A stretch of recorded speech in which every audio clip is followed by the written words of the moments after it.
Well, good evening, everyone. It's a pleasure to meet all of you. In fact, it's great to be here. I've come here from Yorkshire, and it's kind of interesting to be in Laguna. It's the real OC, as they call it. In any case, we have a little conversation we'd like to share with you. And the first question I have for my partner, Steve, is really to do with this idea that as I've traveled the world in so many places in Australia and Oxford and Yorkshire now, the thing that comes to me, to mind, is Christianity is quite intolerant. It's quite narrow-minded. It's quite bigoted. It claims to know the truth, and the problem with that is, of course, if you've traveled the world as I have, you would see that, in fact, there are many religions and many cultures that do the same thing, and yet somehow Christianity believes it to be true. And so this is the problem that I have with Christians and Christianity, and so perhaps you can speak to that a little bit, and perhaps you can enlighten all of us here. So the main difficulty you have is that Christianity claims to be true. Right, and so do so many other religions. Okay, so you don't like any view that claims to be true? Well, what do you mean by that? Well, if other religions claim to be true as well, let's say you're a Hindu or a Mormon, I mean, obviously they don't claim to be false, right? Or else right. They wouldn't Exactly. go out and try to gain new adherents. No, they think they're true. So simply because a view thinks it's true, you don't like it.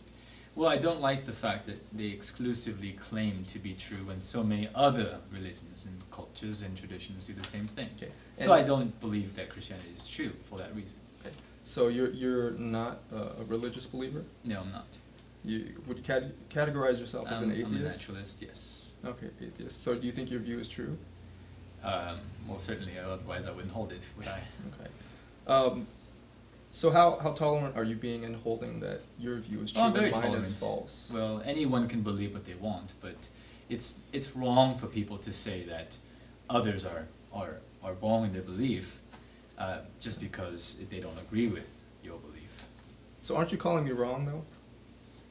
Well, if you want to put it that way, yes, I guess I am. Okay. So aren't you being a little intolerant to my view? Well, because your view is so intolerant of all the other views. Isn't your view as well? No, I'm saying that all views should be tolerated. But you don't want to tolerate my view. Yeah, because it's so intolerant. So you only want to tolerate views that are the same as your view? I want to tolerate the view that all views should be tolerated. Which is your view?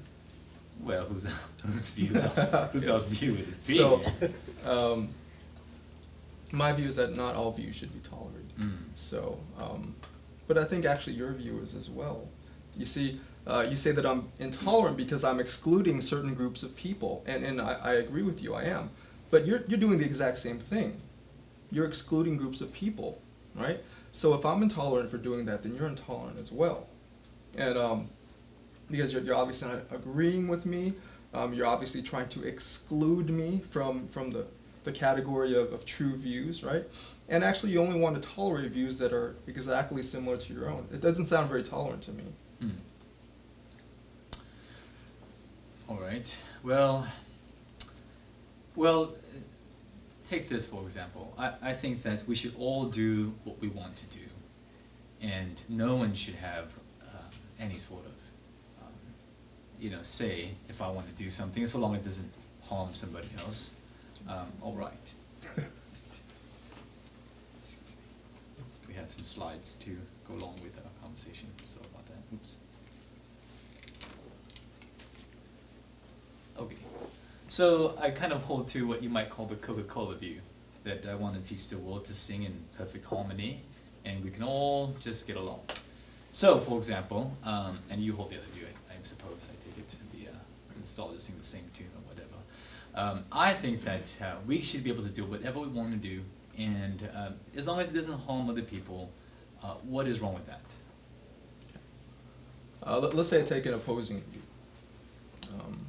Let's say my moral system is a little fuller than yours. And let's say I don't hold to this bare minimum of don't hurt other people, but there's actually more to my morality, and you know, the Christian ethic is a little bit more substantial than that. Are you proposing that your view is superior to my view? No, I'm just saying that everyone should do whatever they want to do and not be told not to do it. Okay. So I'm quite comfortable with my Christian view of ethics. Are you comfortable with me being comfortable? Of course. If Okay, that's so what suits so you. for all the Christians here, you would have no problem for them holding their own ethic, Right, so long as I get to hold mine and Okay. telling them So to hold when his. when I let's say for example when I support Prop 8 or something like that, you would have no problem with that.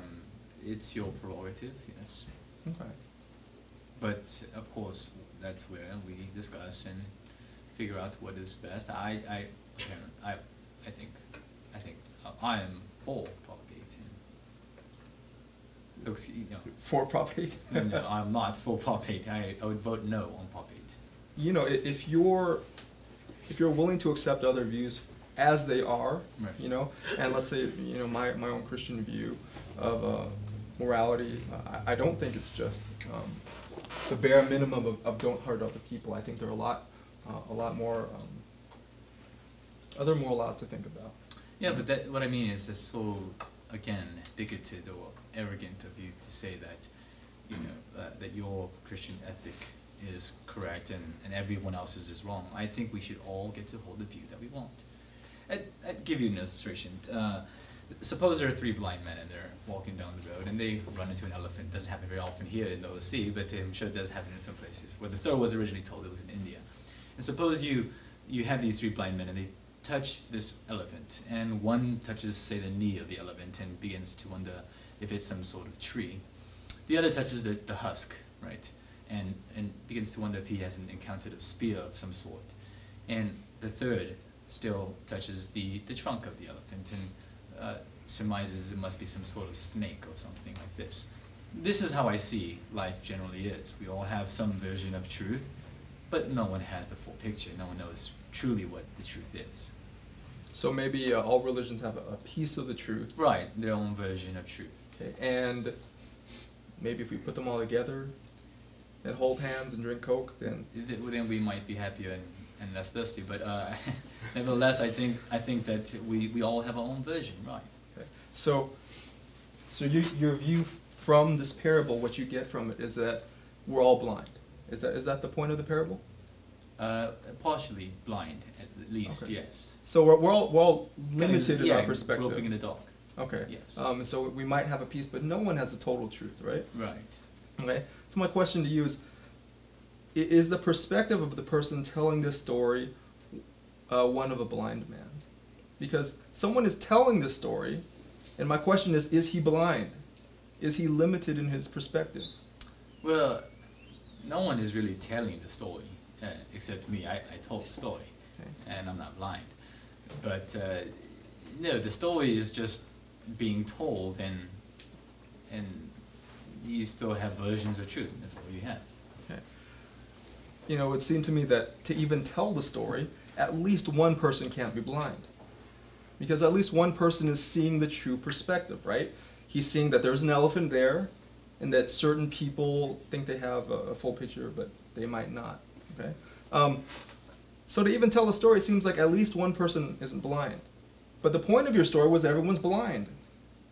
So my question to you is, how do you reconcile that? Is there a way to tell this parable and have everyone blind?